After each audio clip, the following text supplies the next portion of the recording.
أعوذ بالله من الشيطان الرجيم بسم الله الرحمن الرحيم السلام عليكم ورحمة الله وبركاته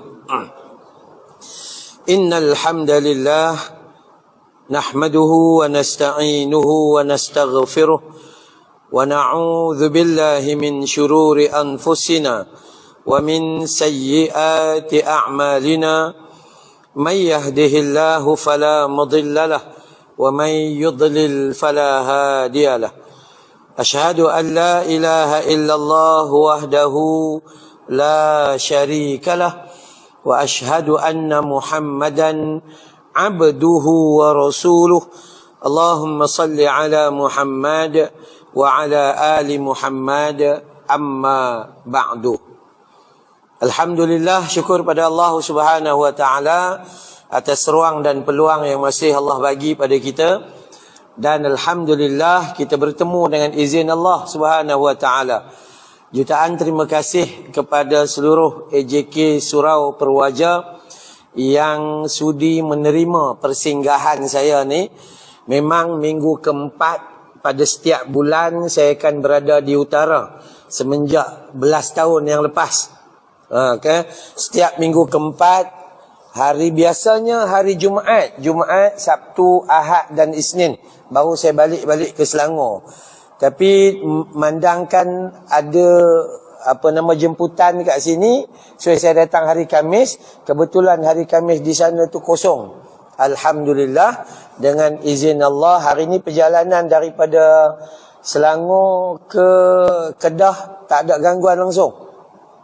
Kalau hari Jumaat memang ada problem, tapi kalau hari Khamis memang santai-santai. Lagipun baru lepas kena saman, jadi laju tak laju lah. Okey, baik. Saya lahir tak jauh pun di Bukit Selambau, Kampung Paya Bendang, Batu Belacan, Bukit Selambau. Sekolah di SK Seri Wangsa di Bukit Selambau. Kemudian saya sambung mengaji di SMKA, Sekolah Menengah Kebangsaan Agama Al-Masyhur di Pulau Pinang.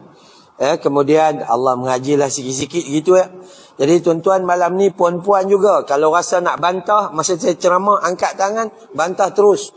Ya, betul. Kalau rasa saya salah, pesan Saidina Abu Bakar tu macam tu. Kalau aku telah berselisih daripada Allah dan Rasul, bawa aku kembali kepada jalan Allah dan Rasul, sehinggalah kalau perlu perangilah aku sehingga aku dapat kembali. Sampai begitu. Maka kalau salah, betulkan insya-Allah. Kalau rasa nak tanya, tanya aja, angkat tangan dan tanya. Dah, itu saja. Insya-Allah, ya. Tajuk malam ini adalah sunnah Rasulullah sallallahu alaihi wasallam. Kita biasa dengar sunnah ni bila? Baik, saya rasa tuan-tuan agak jauh daripada saya. Jemput ke depan sikit boleh? Yang sini rapat sikit ke depan. Mari kita duduk rapat-rapat sikit. Duduk belakang nak buat apa? Mari duduk depan sikit.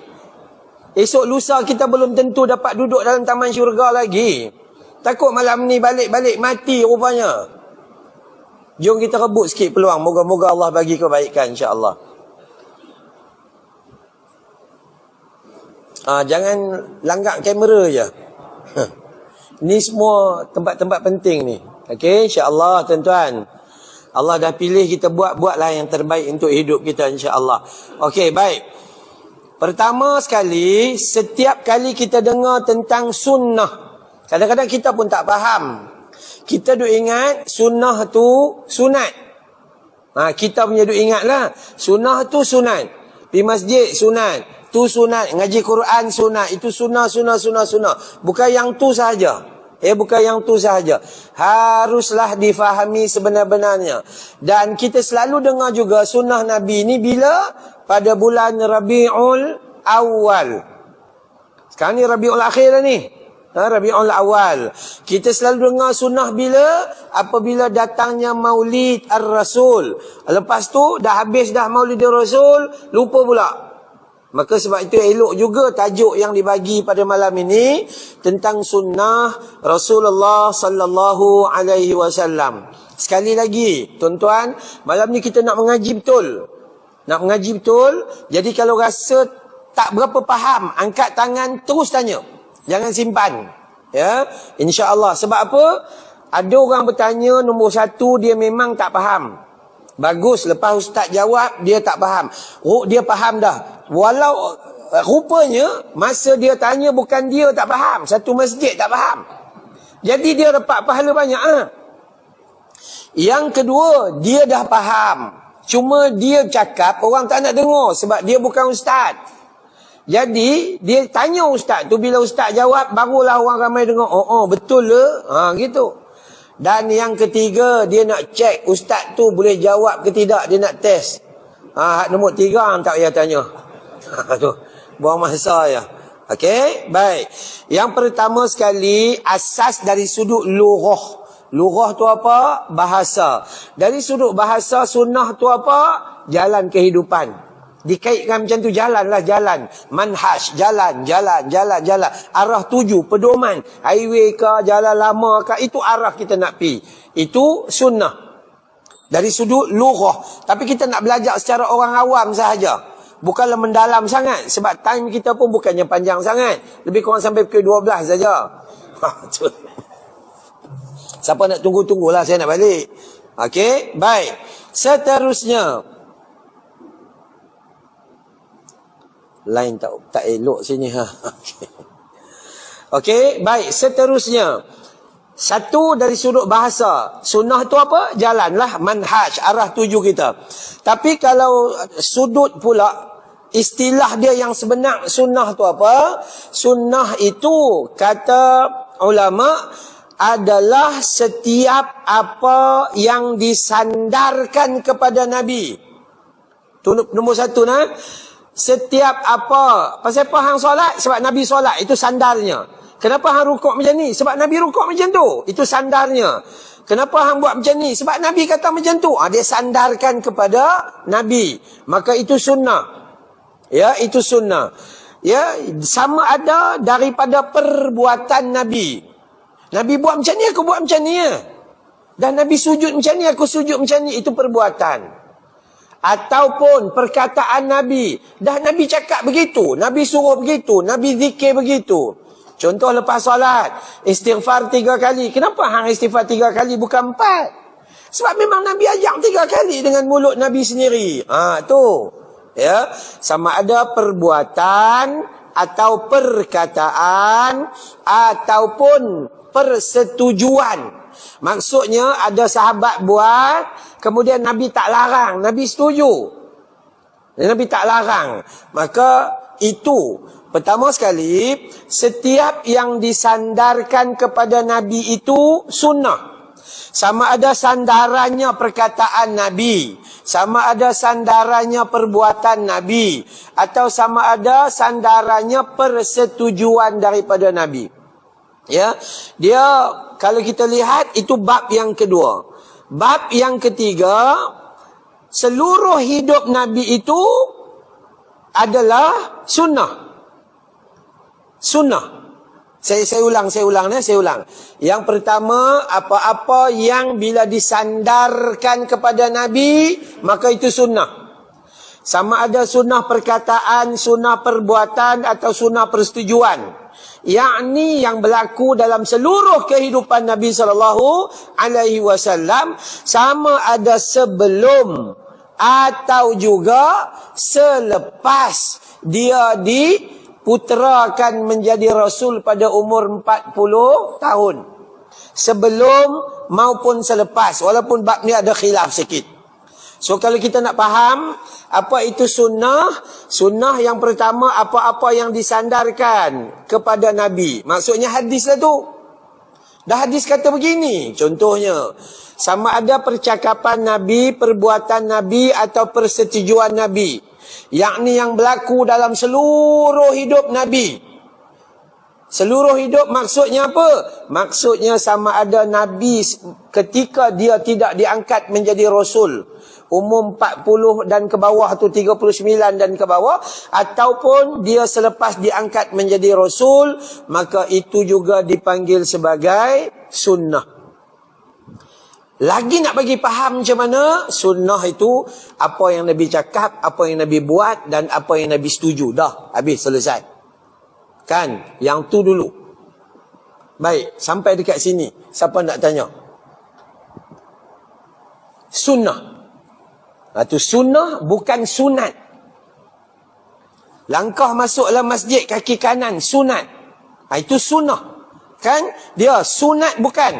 Dia sunnah Nabi ni ada yang wajib, ada yang sunat. Sebab tu bila orang tanya, Ustaz, apa perbezaan hadis dengan sunnah? Hadis adalah khabar. Dia bagi tahu tentang sunnah. Hadis belum tentu sunnah. Ada hadis dhaif, ada hadis palsu. Jadi belum tentu sunnah.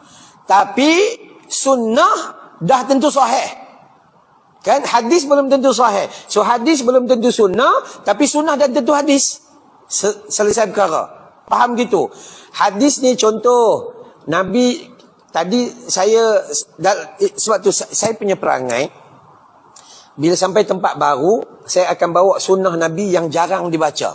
Contohnya dalam setiap rakaat ada surah Al-Ikhlas, Qul Hu. Kenapa buat gitu? Itu dakwah saja nak bagi tahu. Sebab perbuatan ini telah lama ditinggalkan. Sedangkan itu sunnah Nabi. Itu sebahagiannya.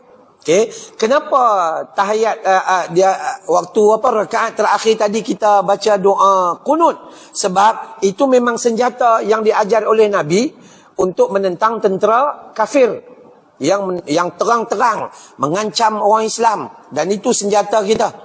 Dan sebagainya, yang tu maksudnya gitu. So kita nak bawa semua itu kepada masyarakat. So faham ya, kena bagi faham bahawa sunnah Nabi itu adalah percakapan Nabi, perbuatan Nabi dan persetujuan Nabi seluruh hidup Nabi sehinggalah kewafatannya dikala umur 63 tahun. Sehinggalah sampai wafat. Ketika wafat, Nabi SAW ambil kain dan jelum masuk dalam bekas, perahkan kain, lap muka, letak di kepala ketika dia nak wafat tu. Nak menunjukkan bahawa itu juga sebahagian daripada kaedah untuk mententeramkan orang yang tengah sakaratul maut. Sebab dia sedang berhadapan dengan macam-macam ujian pada saat itu, terutama hawa nafsu, dosa dan syaitan yang buat dia supaya tidak menyebut syahadah ketika di penghujung hayatnya. Ya, jadi sunnah itu bukan hanya sunat.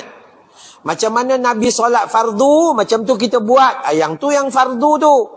Okey, sebab itu kita harus faham di situ dulu. Faham kita adalah apa itu sunnah?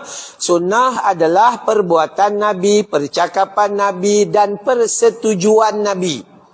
Yakni seluruh hidup Nabi, daripada Nabi lahir sampailah Nabi wafat. Seluruhnya. Macam mana kita tahu sunnah? Khabarnya daripada hadis baginda Nabi sallallahu alaihi wasallam. Kita tak boleh dengar tentang Nabi ni datang daripada mimpi tok guru, tak boleh terima. Seorang tok guru mimpi, seorang tok guru mimpi, seorang tok guru mimpi, akhirnya macam-macam cerita datang. Zaman sekarang pelik-pelik. Nabi ni jumpa Allah sekali je ketika peristiwa Isra' dan Mi'raj. Tapi ada tok guru dia jumpa Tuhan satu malam 7 kali. Tu pun pengikut ramai, bayangkan manusia pelik. Kan ya? Jadi kita kena belajar macam mana hujah kita yang itu. Apa Nabi cakap, itu sunnah. Apa Nabi buat, itu sunnah. Apa yang Nabi tidak larang, sedang Nabi memandang, itu persetujuan Nabi, itu sunnah. Ya, selama dalam hidup Nabi itu semuanya sunnah Nabi sallallahu alaihi wasallam. Ini kita boleh rujuk dalam kitab Qawaidut Tahdits, ya, di muka surat 61. Selesai yang tu, kita faham bahawa sunnah itu dia. Ya, bukan okey ni sunat ni sunat. Sunat belum tentu sunnah. Hadis belum tentu sunnah. Kenapa? Sebab takut ianya adalah dhaif, ianya adalah palsu, ianya adalah maudhu'. Ya, bukanlah dia menjadi sunnah. Okey. Jadi kesimpulan bab ni dulu, tolong faham. Kalau tak faham, angkat tangan dan tanya. Don't worry and always be happy. Ya, kalau tak faham tanya. Kesimpulannya, kata ulama jumhur, setiap perkara yang disandarkan kepada Nabi itu, sama ada cakapnya, buatnya, ataupun takririyahnya, persetujuannya, maka itu adalah sunnah. Tetapi dia tidak boleh menjadi sunnah sehinggalah khabar itu dipastikan sahih terlebih dahulu. Contoh, orang perempuan pernah tak dengar hadis, sesungguhnya wanita yang tidak menutup aurat di dunia ini, maka di akhirat nanti dia akan dimasukkan dalam neraka yang paling dalam sekali. Contoh dulu, jangan marah ustaz. Tu kan, contoh dulu. Sesungguhnya kemudian dia akan ditarik rambutnya dengan 70 hasta. Diletakkan cangkuknya di sana, di sini. Yang tu bukan kata palsu hadis tu. La asla lahu, tiada asal usul.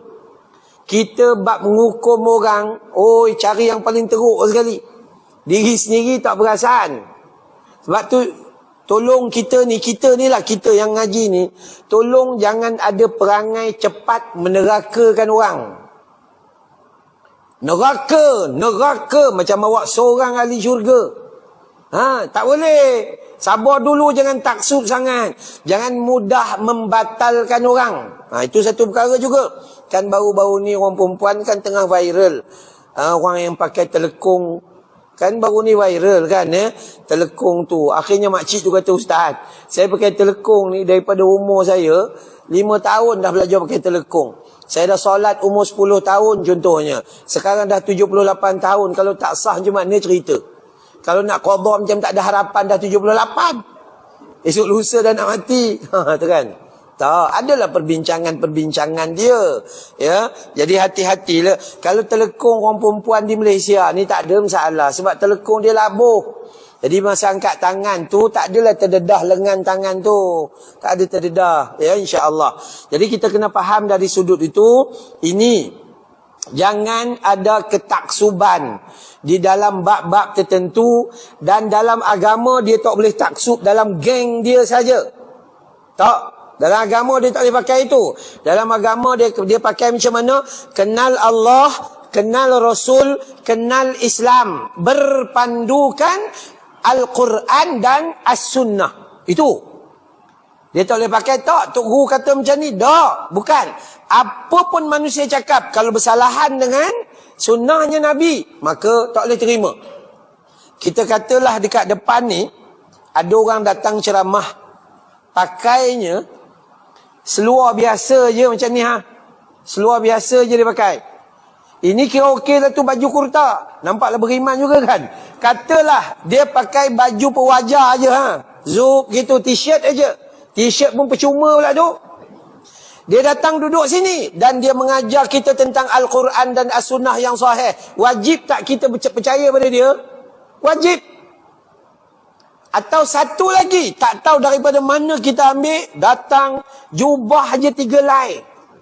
Sekali sarung 1 yang tak ada butang, sarung 2 yang ada butang, sarung 3 yang jacket style. Serban ni ulama pakai 3 hasta, dia pakai 9 hasta. Nalar ke? Nabi kadang-kadang bawa ridak 1 je, dia ridak 3. Kanan 1, kiri 1, tempat sujud 1. Tapi dia datang bercakap berlawanan dengan hadis Nabi. Berlawanan dengan Al-Quran. Ikut ke bantah? Bantah. Jadi kita bukan penting. Alah simple lah, tolong faham. Jangan bangga sangat dengan jubah kita pakai ni. Abu Jahal masuk neraka, tapi pakai jubah dia. Kau jangan main-main. So janganlah bangga sangat. Kan ya? Jadi kadang-kadang kita tak faham. Casing tak penting. Handphone kita ni, casing tak penting. Orang perempuan casing bunga-bunga. Segala macam kan casing. Tapi nak nak tekan ni 3-4 kali tekan tak jalan-jalan lagi. Hang. Tu kan ya. Jadi tu casing tak penting. Yang paling penting berapa ruang gig yang ada kat dalam tu. Itu. Jadi tubuh badan kita bila kita nak berubah, awak tak nak pakai jubah tak ada masalah. Tak ada masalah. Kan ya. Pakai je pakaian yang menutup aurat, bersih dan kemas. Udah datang masjid, selesai. Ustaz boleh tak jadi imam pakai seluar panjang dengan t-shirt? Boleh, dia tutup aurat. Janji t-shirt tu kemas, tak ada tulisan yang pelik-pelik. Udah, lebih baik. Sebab dia bacaan Al-Quran dia lebih baik daripada makmum yang pakai jubah tu. Kaedah memahami itu penting. Ya, tuan-tuan puan-puan, jadi kita percaya bahawa itulah sunnahnya Nabi, yakni hadis yang memberi khabar tentang Nabi buat sekian-sekian. Itu sunnah. Nabi cakap sekian-sekian. Ataupun Nabi mengakui beberapa keadaan. Maka itu juga adalah sunnah. Tapi haruslah bersandarkan hadis yang sahih dan hadis yang hasan. 2 hadis. Khabar yang bagi tahu tu mesti 2 tu je. Dhaif tak boleh jadi. Dhaif pula terbahagi kepada 2. Satu dhaif yang ringan, satu dhaif yang berat. Yang berat langsung tak boleh pakai. Turun pula pergi kepada maudhu' palsu, mungkar lagi, la asla lahu, tiada asal usul lagi. Yang tu lagi bahaya. Okey? Baik. Bab pertama selesai. Ini tak start lagi, baru mukadimah. Ya. Sebab nak faham dulu sunnah tu. Sebab kadang-kadang kita tak faham. Sunnah ya? Sunnah. Sunnah gitu aja. Sebab kita tak faham. Jadi apa yang Nabi cakap, apa yang Nabi buat dan apa yang Nabi terima perbuatan para sahabat dengan tidak melarang. Maksudnya dia mengakui. Maka hukumnya selesai. Tapi syaratnya berpandukan hadis yang sahih. Siapa perawi hadis yang paling sahih zaman-zaman mutaakhir? Imam Al-Bukhari. Sahih Al-Bukhari. Baik. Selesai kita faham tentang sunnah, perbuatan, percakapan dan takririh Nabi. Maka macam mana kita nak berinteraksi? Macam mana kita nak faham kaedah sunnah itu? Kata Dr. Yusuf Al-Qardawi. Ya, dia kata pertama sekali, bila nak menyatakan ianya sebuah sunnah, nombor 1, pastikan ianya sahih. Datang dari kitab mana ni? Sahih Bukhari, confirm. Sahih Muslim, confirm. Sahih Ibnu Hibban, confirm. Sunan Tirmizi, belum. Sebab takut-takut dalam tu ada yang dhaif. Sunan Ibnu Majah, nanti kejap. At-Tabrani, nanti kejap. Cek. Begitu. Bila sahih, maka confirm sunnah. Bila hasan, confirm sunnah.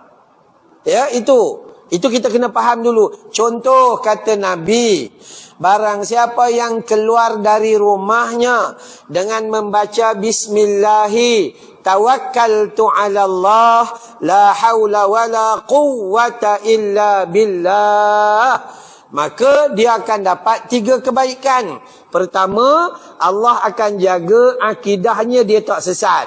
Kedua, Allah akan percukupkan rezekinya apa yang dia rasa kurang. Ketiga, Allah menjauhkan ujian dan musibah yang tak mampu dia hadapi. Hadisnya sahih? Ya, sahih Muslim. Itu boleh pakai. Yang tu boleh pakai. Tapi kalau contoh lagi ya, sebelum masuk bab kedua. Contoh lagi apa? Baik. Bulan Ramadan. Barang siapa yang solat malam keempat atau malam kelima, solat tarawih malam kelima, maka dia akan dimasukkan ke dalam syurga Allah Subhanahu wa taala. Maka malam ke-6 tak payah pergi sebab dah masuk syurga. Tuan-tuan perasan tak masa kita kecil-kecil dulu benda tu ditampal di masjid surau tu.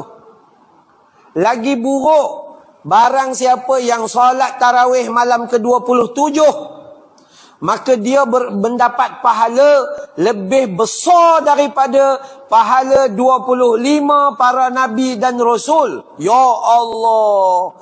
Pahala kita nak sama dengan satu Rasul pun tak pernah mungkin. Tiba-tiba malam 27 tu, awak dapat pahala lebih besar daripada 25 para Rasul. Itu satu penghinaan kepada para Nabi dan Rasul. Hadis tu adalah maudhu', hadis tu palsu. Tapi pakai juga. Jaga-jaga. Sebab tu kita yang sibuk ni dengan handphone ni kan. Bukan main share ilmu dengan orang lain. Sedangkan yang kita share semua palsu. Pantang dapat share. Nak tunjuk kata kita tu alim. Rupanya kita je yang tahu. SRP pun kita fail. Contoh. SRP fail. 3 kali fail. Tak boleh naik 3 tempat. Motong getah. Habis cerita. Ya, sungguh. Hati-hati bila nak bawa ilmu. Kata Dr. Yusuf Al-Qardawi, ketika kita nak menerima satu-satu tu sebagai sunnah, pertama pastikan ianya datang dari hadis yang sahih. Okey. Yang kedua, bukan sahih sahaja, tapi cara memahami hadis itu juga sahih. Apa maksud? Jangan faham mengikut kepentingan peribadi kita. Tak boleh. Ada satu keadaan, bila puak yang kita tak berkenan, kita guna hadis ni, tembak dia, lihatlah hadis. Tapi bila bom hadis tu kena pada kita, tidak. Kita menggunakan kaedah lain pula. Itu tak. Ya, sebab tu selain daripada yang pertama, sebelum ia nak jadi sunnah yang sahih itu kena pastikan. Yang kedua, cara faham hadis itu. Cara faham, siapa yang faham? Alim ulama hadis lah. Kita tak faham. Kan ya? Kita pun diploma pun fail 3-4 kali paper, buat repeat paper. SPM tu Julai paper, bukan kata Julai, Ogos, September, Oktober. Kan, ni contohlah contoh. Maka, jadi kalau kita nak faham hadis, fahamlah dengan cara ulama hadis. Ya, okey. Dan yang ketiga, kalau kita nak dapat sunnah yang sahih ni, tuan-tuan kena bagi perhatian lebih sikit sebab tajuk ni berat sebenarnya. Kita bukan tunjuk sunnah Nabi 24 jam. Kalau macam tu senang. Cerita je, tapi tak, ni nak faham dulu sunnah. Apa yang awak buat di rumah tu masuk ke tidak dengan sunnah tu? Kan ya, apa yang awak solat tu kena ke tidak dengan sunnah Nabi? Itu penting sebenarnya. Walaupun berat sikit waktu sekarang, ya, tapi dia akan bagi pencerahan dan keringanan ketika kita dapat memahaminya. Pastikan hadis tu sahih, maka itu adalah sunnah Nabi. Kemudian seterusnya, faham hadis tu dengan faham para ulama, maka itu adalah sunnah Nabi. Dan yang ketiga, hadis tu selamat daripada unsur-unsur pencegahan. Contoh. Ada ustaz-ustaz kata, ya, sesungguhnya Nabi bersabda. Ini bahaya ni. Bila kait dengan Nabi saja, ada kemungkinan pahala besar, ada kemungkinan dosa besar. Kait dengan Nabi, ada kemungkinan syurga, ada kemungkinan neraka. Ada ustaz-ustaz kata sesungguhnya Nabi telah bersabda bahawa sesungguhnya dosa yang dilakukan oleh seorang isteri, maka ditanggung oleh suaminya. Ditanggung oleh suaminya. Sedangkan hadis tu adalah hadis maudhu' dan bercanggah dengan ayat Al-Quran. Dalam Al-Quran tu kita baca dalam surah Al-Isra' contohnya. Siapa yang melakukan dosa, maka nanggunglah sendiri. Jangan awak buat dosa, orang perempuan kata, Ustaz, kami Alhamdulillah Ustaz, lega. Kami buat dosa, laki tanggung.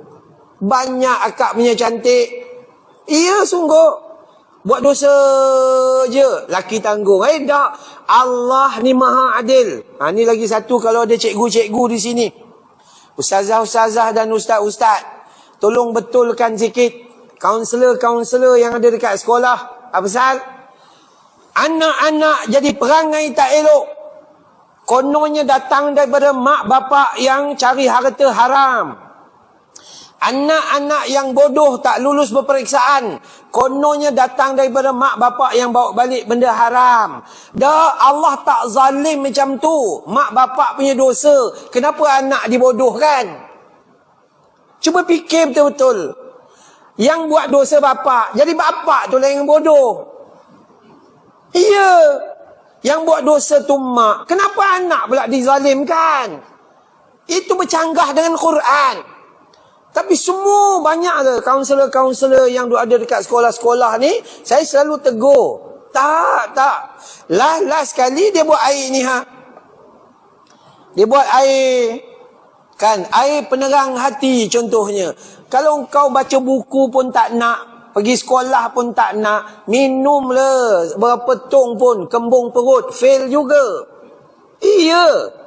Agama bukan miracle. Agama mengajar kita berdiri di atas Al-Quran dan sunnah Nabi SAW. Panduannya begitu. Maka tak payah susah hati. Tak payah jampi dengan pensel tu. Tiba-tiba pensel tu patah. Jenuh kita. Tu kadang-kadang mengarut juga. Allah, kita apa kurang tuan-tuan? Masa tanam muri kan letak pensel. Tu kan. Tu pun satu perangai ke tu. Dulu-dulu lah, sekarang tak ada dah. Sekarang letak handphone. Tu lagi pandai sikit. Dulu kan tanam muri letak pensel. Bila tanya kenapa tak letak ni? Harap-harap anak besok pandai menulis. Tu kan. Kalaulah anak pandai menulis dan letak pensel, beli je satu set desktop, laptop ke tanam. Pandai dia. Tu boleh jatuh syirik tu. Tapi nak buat macam mana? Itulah manusia. Maka tolong letak, pastikan hadis tu sahih. Faham hadis cara ulama yang faham hadis dan tidak ada unsur-unsur percanggahan. Contoh hadis palsu lagi apa? Bubur Ashura. Dia pun jaga juga. Awak nak buat bubur, buat je lah. Yang kait dengan Nabi Nuh kenapa? Ustaz ada dalam kitab. Iya betul. Siapa pun boleh tulis kitab. Pergi ke perpustakaan negara, tengok buku baru, ramai penulis. Ribuan, puluhan ribu. Tapi bila kita baca, hadis palsu lah ke? Ada tulis bahawa sesungguhnya bubur Ashura itu berasal daripada Nabi Nuh alaihissalam. Sebab dah tak boleh nak bukti Nabi Muhammad, dia pergi kepada Nabi Nuh pula. Kenapa? Ketika bahtera Nabi Nuh dilepaskan oleh Allah berlayar dengan gelombang dan besar itu, maka tersadailah ketika air sudah mula surut, tersadailah bahtera Nabi Nuh di bukit Judi. Dan kemudian turunlah Nabi Nuh bersama kaum-kaumnya yang selamat dan sebagainya. Lalu mereka buat majlis kesyukuran pula dah. Mereka pun buat majlis kesyukuran. Dan Nabi Nuh memanggil-manggil semua orang yang ada di atas tu turun. Ambil tepung, ambil kacang hijau. Ada resepi ingat Syekh Wan ke? Siap ada resepi pula tu. Campur segala macam gitu begini dan sebagainya. Lalu mereka buat bubur Ashura. Itu satu penghinaan kepada Nabi itu. Nabi dan Rasul diutuskan Allah bukan untuk jadi tukang masak. Bukan untuk buat bubur. Tapi untuk membawa manusia ke jalan kebenaran. Kalau awak nak makan bubur, buat je. Tapi jangan kait dengan Nabi. Dosa besar. Lepas tu kalau nak makan pun cek dulu. Kencing manis 21. Ya Allah. Kan? Ini tak sedar ini satu. Baik, kita cerita bulan Muharram lah kan. Rabiul Akhir, Rabiul Awal, Safar, Muharram. Muharram tu, sunnah dia apa? Sunnah, betul-betul sunnah yang sahih. Puasa pada 9 atau 10. Kalau tak sempat, puasa pada 10 dan juga 11. Kalau tak larat, puasa 10 saja. Ada 3. Siapa yang kuat, 9, 10. Siapa yang kuat, tapi terlewat sedikit, 10 dengan 11. Siapa yang kuat, tapi lemah sikit kekuatan dia itu, 10 sahaja. Kata Nabi, barang siapa yang berpuasa pada 10 hari bulan Muharram, hari yang dipanggil Ashura. Ashura tu bukan bubur. Ashura tu adalah hari yang ke-10. Siapa yang puasa pada hari Ashura, maka dia diberi keampunan dosa setahun yang lalu. Besarnya nikmat Tuhan. Tak adanya. Tapi heran. 9, 10 tak larat Ustaz. 10, 11 lagilah tak larat. 10 saja pun tak kuat. Tapi kacau bubur rajin. Masuk kacau bubur, surau kacau, masjid kacau, persatuan penduduk kacau dan sebagainya. Kan pelik. Yang sunnah Nabi kita tak nak buat. Yang Nabi tak suruh buat tu kita tak, kita pulun buat pula tu. Ya Allah, tu kadang. Kan kadang-kadang kita tak faham, kita ngikut. Elok juga dapat tajuk yang berat sikit macam ni. Supaya kita faham. Ini tak Ashura bubur. Bubur dia fikir. Orang fikir Allah offer nak dapat setahun punya keampunan. Tak, sampai ketua. Sampai ketua, tiap-tiap tahun kacau bubur je. Tak start puasa sunat. Nampak tak? Ruginya kita bila membelakangkan sunnah Rasulullah sallallahu alaihi wasallam. Azan. Terus. Okey, baik. Lagi satu pula, kalau kita mengaji, contohlah asbab. Orang yang buat bubur Ashura ni, kalau kita ada kajian sikit, itu Syiah Rafidah. Syiah Rafidah ni dia ada di merata-merata lah. Syiah kadang-kadang dia datang Malaysia pun dia terkejut. Sebab dia orang buat satu kawah je. Rupanya kita 3 kawah. Kita lagi Syiah pada Syiah rupanya. Ya, kadang-kadang lah. Kan? Lepas tu dia pun terkejut. Apa yang dia terkejut tuan-tuan? Dema Syiah, original Syiah. Tapi kita lagi dahsyat. Dia datang-datang, hui dahsyat. Dia pergi ke gerai, ada orang order kopi tongkat Ali. Tongkat Ali. Kita mana ada buat kopi tongkat Abu Bakar, Umar dan Uthman. Syiah tak suka. Jadi kita ikut Syiah juga. Hui, depa ni Syiah kuat ni. Macam tu. Orang perempuan, minuman, kacip Fatimah. Mana kacip Khadijah dengan Aisyah? Syiah tak suka. Rupanya kita lagi Syiah pada Syiah. Cuma tak perasan aja. Contohlah kalau kita mengaji. Maka sebab tu kadang-kadang kita buat benda yang tak manfaat. Rugi sepanjang hidup gitu je. Ni, kita balik kepada yang ni. Pastikan tidak ada percanggahan. Saya ulang balik bab kedua. Dr. Yusuf Qardawi menyatakan kalaulah kita nak faham sunnah itu, sunnah yang betul-betul daripada Nabi, percakapan, perbuatan dan pengakuan Nabi, perlu tengok hadisnya sahih ke tidak. Satu. Kedua, cara faham hadis tu datang daripada siapa? Alim ulama yang benar-benar memahami. Bukan kita. Kita yang baca Al-Quran dalam Al-Lughatul Arabiyah faham Al-Lughatul Malayuiyah Wal-Lughatul Jawariyah. Ni tak boleh. Kan? Dan yang ketiga, hadis yang datang itu tiada percanggahan. Tiada percanggahan. Contohnya, bab tadi tu, yang buat bubur Ashura tu kan, memang salah dah. Kemudian disebut pula dalam kitab tu, bahawa ketika turunnya Nabi Nuh, maka mereka itu bersyukur kepada Allah, dan kemudian mereka, tawaf di Baitullah sebanyak 7 kali. Sedangkan Baitullah itu dibina oleh Nabi Ibrahim. Tu. Sebab tu hadis palsu ni, salah satu daripada kepalsuannya boleh terbukti bila? Apabila dia bercanggah sejarah dan tarikhnya. Itu palsu lah tu. Itu. Okey. Baik. Yang ketiga. Ada soalan? Saya tak pasti tuan-tuan faham ke tidak. Tapi nampak muka macam stres sikit. Nampak macam mana ni. Okey. Ya, okey. Kesimpulan. 2 kesimpulan.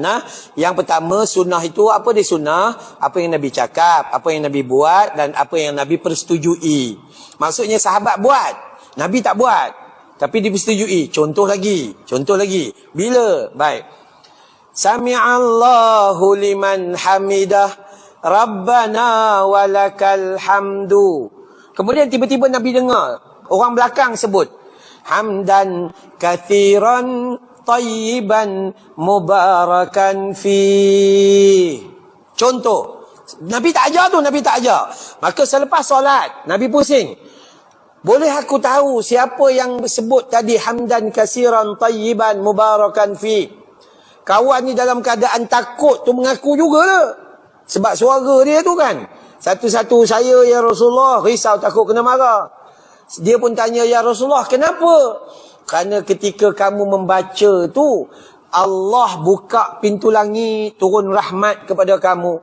Dengan banyaknya rahmat, 30 malaikat berebut-rebut menulis banyaknya pahala yang kamu dapat. Maka ketika itu, sahabat buat. Nabi tak buat. Tapi disebabkan waktu itu, ada lagi Nabi yang boleh sempurnakan. Itu betul ke itu salah? Maka bolehlah. Sekarang kau jangan tambah-tambah. Bayangkan kalau setiap orang tambah. Azan contohnya. Kan patut Allahu Akbar tu ke Allah Ta'ala. Allah Ta'ala. Dia tukar gitu. Tak boleh lah. Contoh. Kan? Iya. Kalau dulu sahabat dia buat gitu, kenapa? Sebab banyak di antara mereka baru masuk Islam. Dan bila dia buat tersebut, maka Nabi yang Nabi larang. Tapi bila Nabi biarkan, Nabi biarkan. Itu nama takririyah, persetujuan. Percakapan, perbuatan, dan persetujuan Nabi. Ya, itu semuanya adalah sunnah. Tetapi, dia menjadi sunnah bila? Dengan 3 keadaan. Pertama, khabarnya mesti sahih. Maksud hadisnya. Kedua, cara memahaminya betul. Bukan faham mengikut puak-puak tertentu. Ya, GISB. Dia ambil hadis, bantu dia je. Contoh, puak ni ambil hadis yang sokong dia je. Hadis lain dia tak ambil. Tu perangai Syiah juga tu. Syiah ambil hadis yang sebahagian je, yang lain dia tak terima. Itu kita kena faham juga. Okey? Baik. Jadi itu kaedahnya. Bukan semua sunnah itu, bukan semua hadis itu sunnah, tetapi semua sunnah itu adalah sahih. Clear. Tu tak ada masalah. Ya? Baik. Sunnah pula terbahagi yang kita kata tadi itu sunnah qauliyah. Iaitu sunnah perkataan. Ya, sunnah perkataan, al-qaul. Ya, sunnah ini macam mana? Contohnya Umar Al-Khattab radhiyallahu an bersabda bahawa menyatakan bahawa Nabi bersabda. Apa Nabi bersabda? Kan menggunakan lidah dia. Innamal a'malu bin niyyat. Sayyidina Umar kata sesungguhnya amalan kita ni berteraskan sunnah Nabi. Apa kata Nabi? Itu sunnah Nabi. Apa kata Nabi? Nabi bersabda innamal a'malu binniyat. Contohnya, apa nama? Hendaklah ketika kamu beramal itu nilaiannya adalah niat. Kalau ikhlas dapat. Kalau kamu tak ikhlas, yilek pucik. Ya. Tu imam kadang-kadang bulan Ramadan. Saya selalu kata gitulah. Bulan Ramadan tak lama lagi dah ni. Tak lama dah kan ya. Raya bulan 3 rasanya. Duk kira raya je. Puasa tak ada. Tu kan. Ni ada dah. Dah anak-anak saya pun macam tu. Papa, baju tahun ni warna apa? Dia orang panggil papa tapi belum miskin lah. Okey. Baju dia cakap dah. Tapi biasalah fitrah manusia. Saya kata tak apa, boleh kita beli baju baru, warna cantik-cantik, rubuh warna pelangi pun boleh. Daripada atas sampai bawah 7 warna boleh. Tapi puasa bagi elok lah. Nah, Ramadan ada solat tarawih. Solat tarawih ni tuan-tuan,